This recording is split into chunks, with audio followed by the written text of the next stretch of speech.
Halfling, genie, and twin gods walk into a bar. Yeah, this isn't a joke. This is a real build.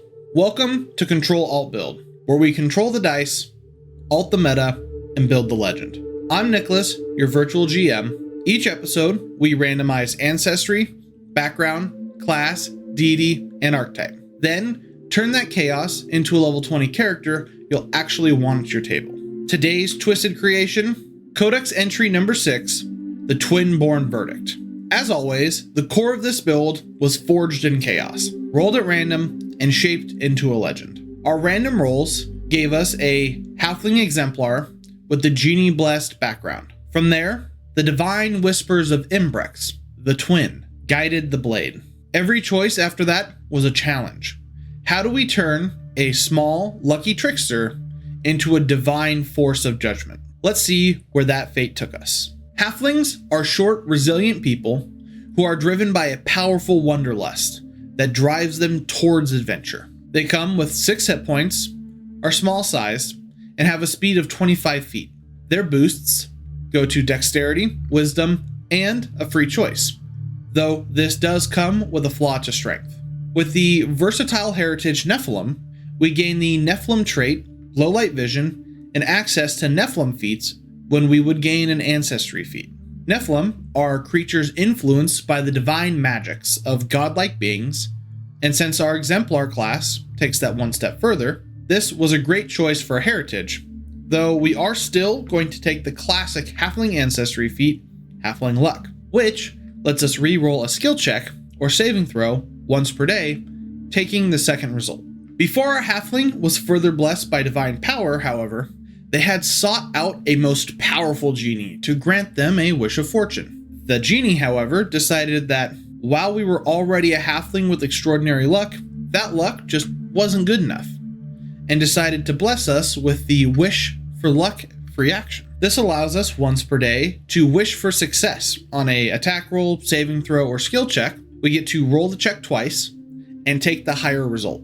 In addition to this magical luck, the genie also provides 2 attribute boosts, 1 to charisma and a free choice. Tack on training in diplomacy and genie lore, and we've got way more than we originally wished for. Maybe it was luck granted by the genie, or just on a whim. But our Halfling grabbed the attention of the god Imbrex, also known as the Twins. Imbrex, the twin god of architecture and structure, speaks to the symmetry in our build. The duplication, the mirrored strikes, the double blades. Imbrex isn't a massive mechanical presence in this build, but we will certainly keep an eye on things to keep their unique flavor of everything having a pair in mind. For a Exemplar, the biggest choices being made are the icons. Icons are special items or bodily features that we can channel our divine spark, activating their passive eminence and active transcendence effects. We get to select 3 different icons here at level 1. Gleaming Blade gives a weapon from the sword or knife group, along with slash damage dealing unarmed attacks. Its eminence, granting an extra 2 spirit damage per weapon damage die, and grants access to Transcendence Flowing Spirit Strike. With Flowing Spirit Strike, we get to make 2 strikes with the Gleaming Blade, each against the same target, and using our current multiple attack penalty. If the Gleaming Blade doesn't have the Agile trait, the second strike will take a -2 penalty. If both attacks hit, we combine their damage, which is all dealt as spirit damage.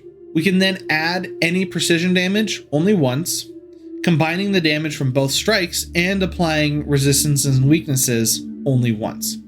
This does count as 2 attacks when calculating our multiple attack penalty. Shadow Sheath allows us to spend 1 minute loading a one-handed thrown weapon into the sheath. As long as the Shadow Sheath is on our person, we can draw an exact copy of the weapon from thin air. Its eminence allows you to draw, as a free action, a weapon from the sheath. Strikes made with this weapon deal an extra 2 spirit damage per weapon die, or 3 if the target is off guard. It also grants us access to Transcendence Liar's Hidden Blade. If our last attack with the Shadow Sheath weapon missed, the distraction sets up a surprise second strike. The first blade vanishes, we reach for another, and our enemy isn't ready for it. We get to interact to draw another weapon from the Shadow Sheath, then strike with it at the same multiple attack penalty as the original unsuccessful attack. The opponent is off guard to this strike. This strike also counts towards our multiple attack penalty as normal afterwards. Once the strike resolves, we can then interact to draw another weapon from our Shadow Sheath. Our last icon is the Scar of the Survivor.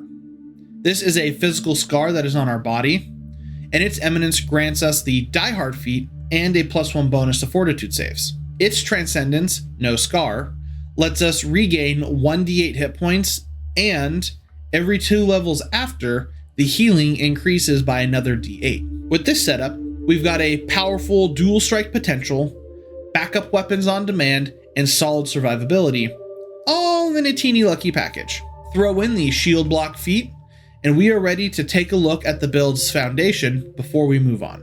For attribute scores, we have a +0 in strength, a +4 in dexterity, a +1 in constitution, a +0 in intelligence, wisdom gets a +1, and charisma gets a +3. For skills, we have expert proficiency in fortitude saves and will saves. We are trained in perception, acrobatics, diplomacy, genie lore, performance, stealth, thievery, martial weapons, simple weapons, unarmed attacks, medium armor, light armor, unarmored defense, and reflex saves. The primary focus of this build will be around the Gleaming Blade and the Shadow Sheath, building into throwing knives. By taking a throwing knife, putting on whatever runes and buffs we can, and storing it in the Shadow Sheath, we can make a copy of it, kind of like a twin, and continually recreate those as needed to keep that ranged DPS going. Now that we have the foundation in place, let's keep building. At level 2, we grab the class feat Lightning Swap, which lets us use a interact action to stow any number of items from our hands, then draw up to 2 weapons or a shield and a weapon. While this build is focused around running around throwing knives, this gives us another built-in backup playstyle in Sword and Board, as this does also pair with our free shield block feat that we got earlier. Now, being that we are a halfling and thereby pretty small, it makes us an easier target for being grappled, and that's a big thing we're going to want to avoid since we are throwing knife users. So the skill feat Slippery Prey here will let us lower the penalty for multiple escape attempts. The less time that we stay grabbed, the better. Level 3 brings us more in touch with our halfling half of our ancestry with the general feat Ancestral Paragon, where we snag the Unfettered Halfling Ancestry feat. This lets us double down on our avoid unfriendly hugs at all times concept by turning any successful escape attempt into a critical success and turning any failed attempts to grapple us into a critical failure instead. We are also granted our first epithet here, which we are going to take the Deft. When we spark our Transcendence, this lets us attempt to steal or palm an object. We can also interact as a free action to draw a weapon icon either before or after the Transcendence action, and the weapon must be ranged or one-handed melee weapon with a thrown trait, which throwing knives definitely are. We do the unthinkable with our throwing knife with the class feat Only the Worthy. We designate that the knife can only be moved by our own hand. This leaves the item fixed in place, even if it's not stuck in anything. If someone other than us wants to move our icon, it will take 8,000 pounds of pressure, or a successful Athletics Force open attempt equal to our class DC. Best of all, when we release the icon, it flies back into our hands. Imagine hurling your knife across the battlefield. An enemy goes to pick it up? Well, not without divine strength they don't. Being smaller than most everyone else, we are well aware of the dangers of height. Taking the skill feat Catfall. This feat will improve alongside our acrobatics, eventually allowing us to fall any distance, landing on our feet without taking any damage. At level 5, the winds shift. We train harder, move faster, and sharpen our edge. Time for our power boost. We increase strength, constitution, and charisma by +1, and dexterity gets a partial boost. We increase our acrobatics to expert proficiency to go along with our weapon expertise class feature that increases all of our weapon proficiencies to expert. Our Nephilim side is going to take charge this round, presenting as the extraplanar haze ancestry feat. This lets us once per day create a smoky vapor around us, providing us with concealment. This lasts for a number of rounds equal to half our level. War teaches, and we've learned. With the class feat Flow of War, once per hour, we can become quickened as a free action. This gives us one extra action that turn that can be used for a strike or stride action. Pair that with our new skill feat Tumbling Teamwork, which allows for an ally adjacent to an enemy we just tumbled through to step as a reaction, and we have an incredible amount of mobility for being one of the smallest people on the battleground. Our Divine Might begins to crackle through every strike, thanks to the Spirit Striking class feature, which adds an additional 2 spirit damage to our weapons that we are experts in. Our knives just got a bit sharper. We also get our second epithet here, Peerless Under Heaven, at level 7. For as long as there have been gods, they have made war, and we aim to stand atop the pile when the fighting's over. When we critically succeed on a strike, Divine Skillet Arms guides our weapon, granting us the critical specialization effect for the weapon group. If we already had access to this critical specialization for the weapon, our weapon would gain the additional critical specialization effect of the Grievous rune. After we spark Transcendence, our impeccable battle form strikes fear. An enemy of our choice within 30 feet must succeed on a will save against our class DC or be frightened 1. The creature then becomes temporarily immune to this effect for 10 minutes. We have become masters of movement, with acrobatics increasing to master proficiency, and our ability to react faster in battle manifests as the general feat Incredible Initiative, giving us a +2 bonus to our initiative. Here we take the Peerless Under Heaven epithet and turn it into a battle cry. With Battle Hymn to the Lost, we strike, and the spirits of fallen warriors strike with us. Once per hour, we can make a strike. Spirits of warriors who died glorious deaths surge to attack with us. This will manifest as a 30-foot cone on a melee strike, or as a 10-foot emanation around our target on a ranged strike. Each enemy in the area will take 2d10 damage on a save, and at level 12 and every 4 levels after that, the damage increases by a d10. So we can throw our blade into a crowd and ghostly blades explode around the target.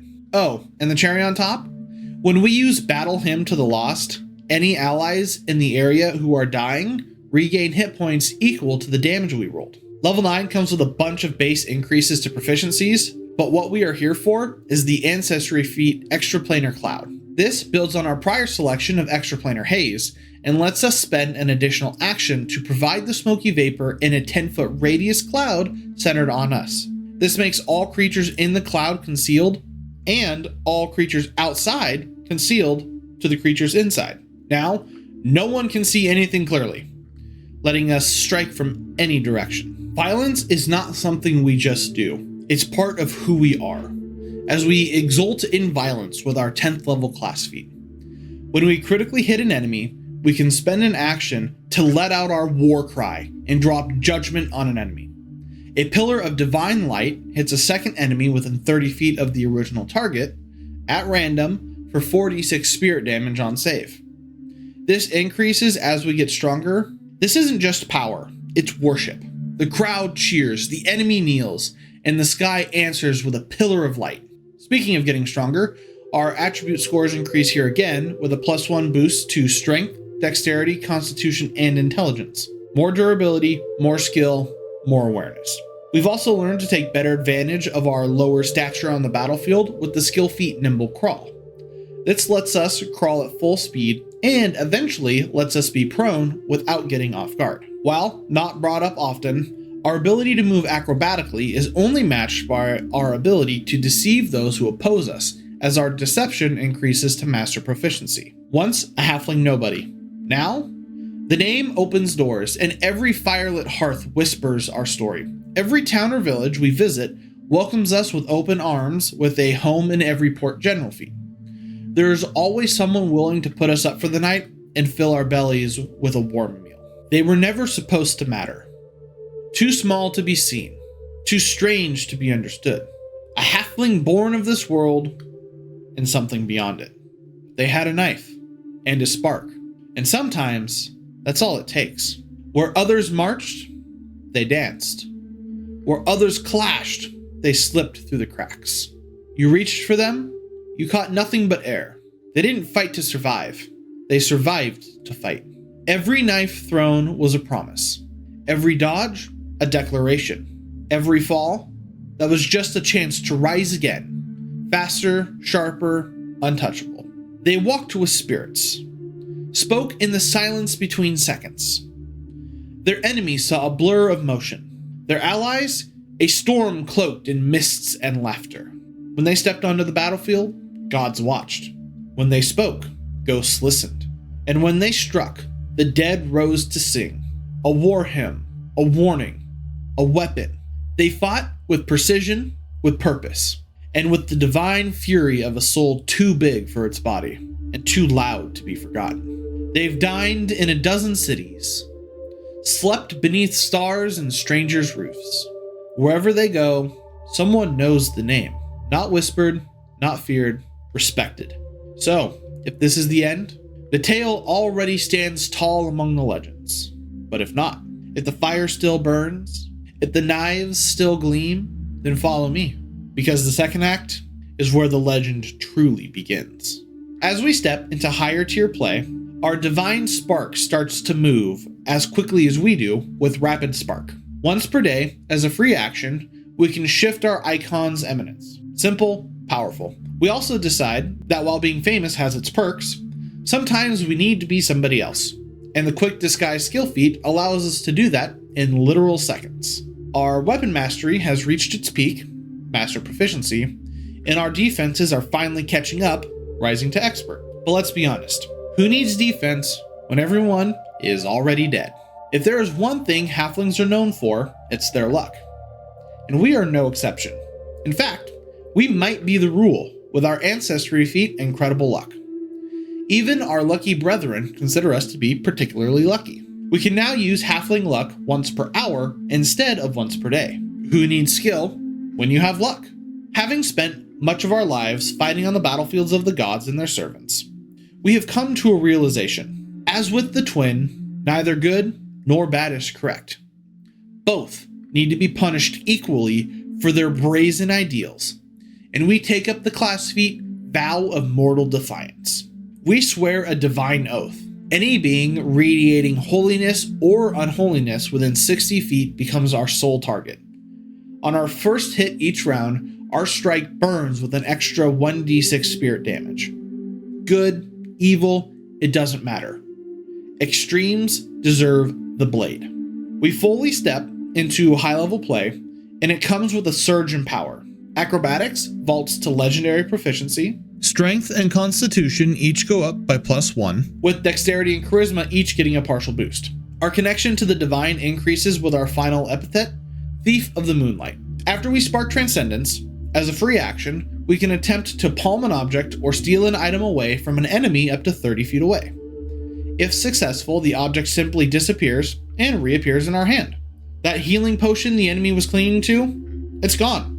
Moonlight bends, reality folds, and it's already in our hands. And just in case our ability to disguise ourselves within 6 seconds wasn't fast enough, we can use our general feat Backup Disguise to change into a prepared disguise in 4 seconds instead. Because when you're a living legend, sometimes 4 seconds is the difference between being caught and becoming someone else entirely. Many have seen our divine might in battle, but the world has truly yet to witness what we are capable of. Through divine might alone, once per day, we can duplicate the effects of the 4th rank spell Hydraulic Torrent, 5th rank spell Control Water, 6th rank spell Howling Blizzard, 7th rank spell Volcanic Eruption, and 8th rank spell Punishing Winds. And because these aren't spells, they're acts of God, they cannot be dispelled or counteracted.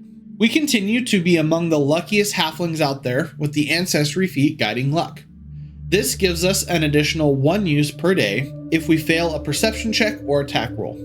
Our class DC and perception proficiencies also increase to master here, rounding out a power curve even the gods start to become envious of. Our ability to launch knives at our foes is no secret. However, our foes forget that a knife is just as good as stabbing as it is flying through the air, and our class feat Reactive Strike painfully reminds them of that. If an enemy attempts to move or use a manipulate action, we lash out mid-motion, and on a critical hit, we shatter their momentum, disrupting the action entirely. We've also decided to keep our hands busy when tumbling around the battlefield with Tumbling Theft feat. If we critically succeed on a tumble-through attempt, we can attempt to use our reaction to steal an item from them. Because why not? At the penultimate level, our armor proficiency finally catches up with our weapons at master level. Our thievery skill also makes the jump to master level proficiency here. Years of battle have hardened our body, with scars now fueling our resilience as we gain the general feat Robust Health. This lets us gain an additional amount of hit points equal to our level when healed by treat wounds or battle medicine. Here, at the peak of power, at 20th level, we get +1 to strength, dexterity, wisdom, and charisma. Our ability to pick locks improves with the skill feat Quick Unlock, but honestly, that's minor compared to our ultimate exemplar feat, Remake the World. For a brief moment, we are able to reach into the realm of true godhood, gaining the power to reshape reality. Not through magic, but sheer willpower. Once per day, we can recreate the effects of a divine spell of 8th rank or lower. As with our prior spell-like effects from Strike Rivers, Seas Winds, because these effects are created with our godly might instead of casting a spell, these cannot be dispelled or counteracted. The spark was always there. Quiet, smoldering, waiting. It danced behind their eyes, flickered in their footfalls, echoed in the hush before battle. But now, the spark roars. Their mastery has moved beyond the blade, beyond movement, beyond disguise. Now, they wove between masks and identities like wind through silk. One moment, a famed warrior greeted with cheers and offerings. The next, a ghost in the crowd, unseen, unknown, unstoppable. Fortune too had chosen them. Luck bent and flowed around their steps. Blades that should have pierced their hearts struck only air. Traps misfired. Enemies blinked. Too late. Even their peers, blessed by blood or chance, whispered, "That one is different." But glory brings perspective. And in the reflections of gods and monsters, they saw only vanity. No divine truth, no cosmic justice, just warring ideals clashing in the heavens above. So they swore an oath, not to serve, but to oppose, to be the reckoning for both hallowed tyrants and abyssal fiends. Holy or unholy, it made no difference. They would all kneel before morality's blade. Their body became a vessel of divine movement, dancing across the battlefield with such grace and power that the air itself held its breath. In one moment, a war cry would rise, and in the next, an enemy's treasured relic would simply vanish from their grasp, now glittering between the thief's fingers. With a smirk, a wink, a challenge. Then the world began to change. The sky split, the earth trembled, not from spell or sorcery, but from sheer will. With a gesture, they summoned floods, flames, and storms, calamities not pulled from a grimoire, but from the marrow of the divine. These were no castings. These were acts, and no counterspell could silence them. Still, they did not stop. Their vision sharpened, piercing lies and shadows alike. Enemies dared not flee or falter, for even the smallest movement was met with a flash of steel and a scream of pain. Should one try to hold on to anything, an elixir, a key, a secret, it might vanish mid-step, stolen with the ease of a breath drawn too late. Every wound, every scar, only made them more endearing, more inevitable. And then, one final ascent. They stood at the edge of mortality and did not flinch. The storm within had become something else, a cosmos of its own. And in a single moment, when the world screamed for salvation or ruin, they reached beyond the veil of magic, beyond the laws of men or gods, and rewrote reality itself. Not a spell, not a wish, a decision. And the world obeyed. They began as a whisper in the wind. Now, they are legend incarnate. A knife in the dark. A smile behind the storm. They did not seek divinity, they became it. And so, we've come to the end of the Twinborn verdict. A whirlwind of knives and divine decree, wrapped in halfling form. Mechanically, this build is an elegant dance of positioning, momentum, and overwhelming presence. You are always moving, always acting, tumbling, stealing, striking, and vanishing in a blur of smoke and flashing steel. The Exemplar's icons give you immense flexibility, while your epithets evolve your power into something that feels genuinely mythic by the time you reach the higher levels.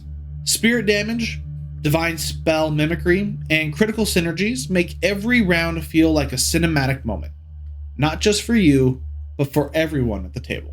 But thematically, this is a character born of contradiction. Small but unstoppable, divine but mortal, righteous but merciless.